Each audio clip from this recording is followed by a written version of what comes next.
With AEW stars getting into another brawl backstage and more, this is Wrestling Up. My name is John and you're watching the Wrestling Report for October 6th.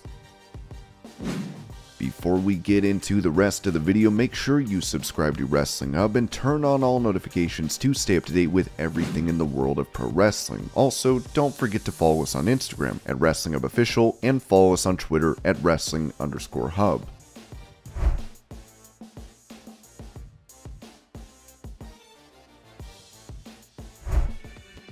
Recalling the aftermath of her match on SmackDown where she put Lacey Evans through a table, SmackDown Women's Champion Liv Morgan told Metro.co.uk, obviously I wasn't thinking, and I don't think that you even can think about things like that. There was such a margin for error. I watched it back and my foot was this close to the announce table and I was like, man, if I had just jumped a little bit harder, I might have broken my ankle and wouldn't have been able to compete at Extreme Rules. Luckily, everything was safe and sound. The universe took care of me. I remember sitting on the post and just soaking that moment in and just trying to really absorb it all. And then I was like, well, I'm gonna jump off this 10-foot tall post and crash through a table onto Lacey Evans. Didn't think about it once. Just did it. Morgan also recently spoke on Out of Character about side projects she's working on. As she noted, I have another secret little project coming up and there may be more after this one. I pretty much want to tell everyone and I can't. So that was my way of talking about it to get it off my chest. Honestly, I will be in the MCU. That's a goal of mine. This is not the MCU, but I will be in the MCU. I can just feel it. I don't know how I'm going to finagle or finesse my way in there, but I know that there is a role for me.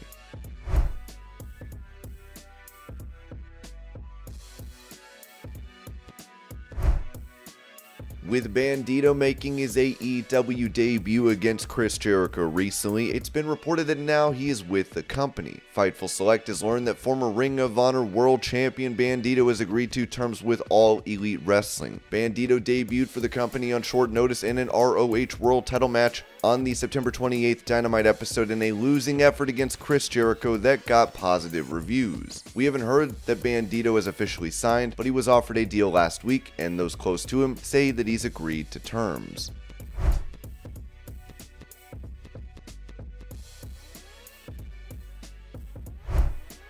During an interview with Robbie Fox, AEW President Tony Khan touched on Chris Jericho's status in the company, with him heaping praise on the legend for having such a great year. In addition to Mox, who's such a great champion and has been an amazing top guy for us this year, Chris Jericho is having the best year of his career. So I think if Chris Jericho is having the best year of his career, then you have to consider Chris Jericho for the MVP too. And he's the other world champion in AEW right now. He's the Ring of Honor World Champion, or the Ring of Jericho World Champion. It's the 8th World Championship for Chris. I've been watching Chris for over 27 years, going on 28 years now. He's one of my favorite wrestlers of all time, and it wasn't me saying this. It was scrutinizing wrestling fans who were really cynical that I was around recently. They were not just saying it to pacify me. Chris Jericho, the run he's on, it's unprecedented. Isn't it amazing how he's coming in this year? I mean, he's lost 31 pounds. So that is visually almost jarring to see the Chris Jericho we remember from a decade ago or 2 decades ago, and the things he's done this year. And you talk about reinvention, but he's been able to do it in a completely unexpected way. Jon Moxley, the other great MVP name, is the person who actually came up with the idea for Chris to bring the Lionheart back this year, which I loved, because now was the time to do it. I don't think it would have made sense to do it in a year or 2 years ago, or even at the beginning of AEW, and Chris looks like the best he's looked. When you saw the side-by-side of how ripped Chris is and what he looked like as Lionheart, so many people were like, wow, Chris looks better now. He looks awesome. He's ripped. I think it's with all the weight loss and his diet. He's talked about it. He did an interview in GQ, so he went into detail about what he did with eating 8 small meals, and he just did a complete 180 in terms of how he treated his diet because he wasn't eating good at all. Spent a lot of time with Chris and I can tell you he was not. He eats so great now, and I love what he's doing, so that's why I bring it forward.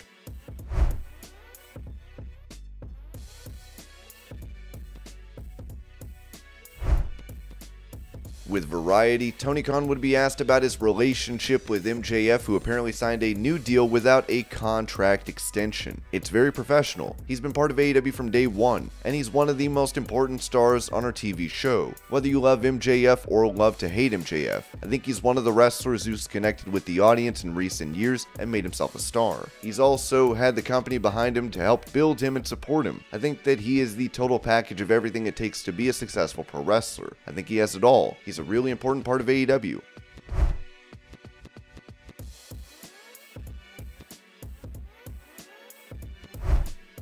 When seeing fans at Mexico City to promote his new superhero film, The Rock would sign a man's championship belt, which had the fan in tears. Here's the video.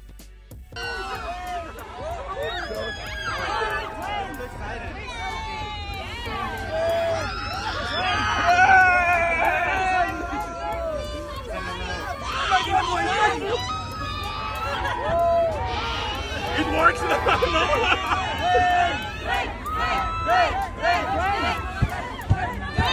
Oh, he's right! Okay. Oh. Thank you! Thank you!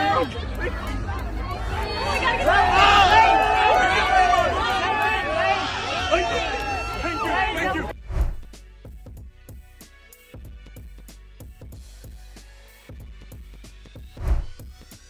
With him taking part in his retirement match over the summer, Ric Flair addressed rumors of him potentially getting back between the ropes, saying on his podcast, "None. When I say it inspires me to want to do it again, it's not that I couldn't. I will stand by this. I wish I hadn't said it was my last match. But I don't want to disappoint a bunch of fans by doing it again. But I got myself in a good shape and then, made one what turned out to be drastic mistake by not hydrating, but I feel great. I feel like as long as you're healthy, you want to do, and you should do what you want to do when you get to an age. I mean, we will always be limiting ourselves or what things. I feel like we limit ourselves to what people think we should be doing sometimes as opposed to what we're doing." Flair would also note that he would love to manage Andrade, his son-in-law. I haven't spoken with him. I knew he had a big match. I don't really haven't kept track of what he's doing there. I had hoped, as I told you before, I wish Tony would have let me manage him. He is an absolutely phenomenal worker and tough kid. I wish I could have managed him, but I guess Tony elected not to go with me for whatever reason.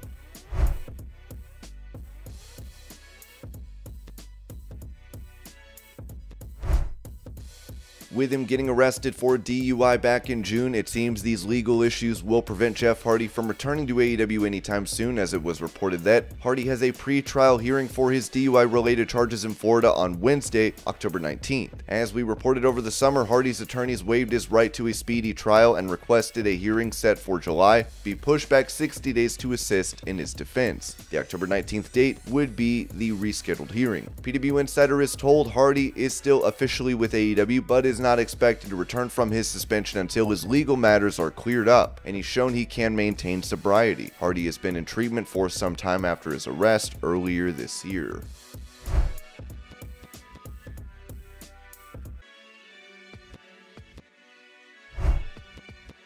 Talking to Mas Lucha about his time in AEW, Andrade touched on the new head of creative in WWE, Triple H, getting in contact with him. "I am happy that he got signed. I tried to help as much as possible, and AEW liked his work. People wanted to see Los Ingobernables back together after I joined WWE. I went to AEW and reformed it is something awesome, and there will be a lot of stuff coming. Maybe good or it may be bad. I don't want to get ahead of myself. He gave me an opportunity and helped me a lot in NXT, and I spoke to him when I requested my release. We were on good terms, and he always mentioned that I can keep in contact with him. I cannot say that I've contacted him recently, but it is difficult due to legalities, and if he wanted to speak to me, my wife works there, so he can always reach out to me from there too. It is difficult at the same time because Charlotte has time off due to personal reasons, and she will specify them in future interviews. It was very heavy because she worked on Thursdays to work on weekends while I traveled on Tuesdays and returned on Thursdays as soon as she was scheduled to leave. Right now, we are good because I got to see her more. I hope she comes back soon. With AEW, I don't know what will happen on Friday. It's a coin toss. I don't know what can happen, and I am a little like I have felt in WWE, whereas I wanted to do more and I feel like I am not growing.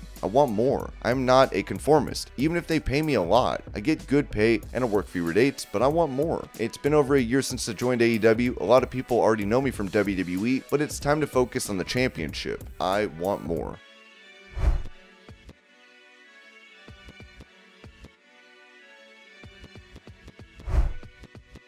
With Sammy Guevara accusing Andrade of being stiff in the ring with him, this led to a Twitter feud between the two, as Andrade claimed he tried to sort things out face to face and was told there was no issue. Of course, Sammy would dispute this and claim he only worked for AEW because of his father-in-law Ric Flair. While Andrade was set for a loser leaves AEW match against 10 of the Dark Order on Rampage this week, Tony Khan would cancel that bout. Apparently at Dynamite last night, Guevara and Andrade were present and got into an altercation. Fightful reported that many accounts we've heard indicate that Andrade arrived and had waited to see Sammy Guevara, and threw a couple of punches before it was broken up. Both men had been spoken to and warned about not fighting, and had assured management they wouldn't be fighting. Several talent even said they'd expected it to be squashed as opposed to the fight. Wrestling Observer has also heard many of the same details. They'd also heard that Andrade was told he wouldn't be fired in the event of a fight, which we haven't confirmed ourselves. Of course, referencing that Observer quote, here it is: Tuesday night, they were talked to, both of them. They were told no fighting. Andrade was told that you're not going to get fired if you fight, but you're gonna get sent home. Andrade said, don't worry, nothing's gonna happen. There's gonna be no fighting. Sammy said the same thing. They had security there and everybody was warned ahead of time. And this was your pro wrestling news update. I hope you're all having a great day. Thank you so much for watching, and I'll see you later.